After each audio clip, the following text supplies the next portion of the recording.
बदलापूरमध्ये उल्हास नदीनं आता अक्राळ विक्राळ रूप धारण केलंय। बदलापूर गावात जाणाऱ्या पुलावरून नदीचे 2 पूर्ण पात्र पाहायला मिळतंय। नदीचं पाणी 30 ते 40 किलोमीटर वेगानं वाहत आहे। बदलापूरमधून या संपूर्ण परिस्थितीचा आढावा आपल्याला जाणून घ्यायचा आहे। अक्षय भाटकर यांनी तो आढावा घेतलाय, पण त्याआधी आपण ही दृश्य पाहतोय। उल्हास नदीनं आता अक्राळ विक्राळ रूप धारण केलेलं आहे। उल्हास नदीला पूर आलेला आहे। याचा आढावा घेतलाय आमचे प्रतिनिधी अक्षय भाटकर यांनी। आपण सध्या आहोत उल्हास नदीच्या अशा ब्रिजवर, ज्या ब्रिजवरून आपल्याला उल्हास नदीचं पात्र दिसेल, जे पात्र अथांग असं पसरलेलं आहे। मात्र हे पात्र पाहून धडकी देखील भरेल, कारण कालपासून जो पाऊस पडतोय त्या पावसामुळे उल्हास नदी दुथडी भरून वाहते आहे। दुथडी भरून नाही तर तिचं पात्र सोडून ती बदलापूरच्या गावांमध्ये शिरली आहे, बदलापूर शहरात शिरलेली आहे।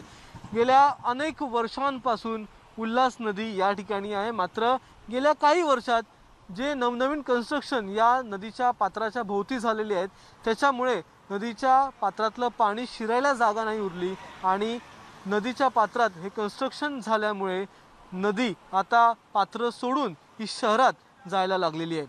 कालपासून बारवी धरण असेल किंवा लोणावळा असेल, अशा वेगवेगळ्या भागातून, ज्या भागातून या उल्हास नदीला पाणी पुरवठा होतो, पाणी येतं, त्या भागांमध्ये मोठ्या प्रमाणात पाऊस झाला आहे आणि त्याचाच परिणाम म्हणून ही नदी अक्राळ विक्राळ रूप घेऊन सध्या वाहते आहे।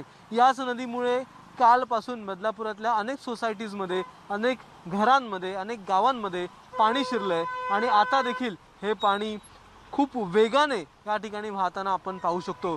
जवळजवळ 30 ते 40 किलोमीटर प्रति तास इतका स्पीड सध्या या पाण्याला आहे।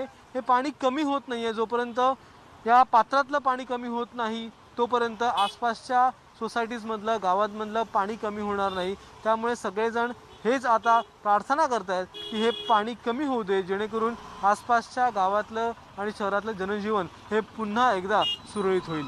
कॅमेरामन विनयसह अक्षय भाटकर, एबीपी माझा, बदलापूर। एबीपी माझा, उघडा डोळे बघा नीट।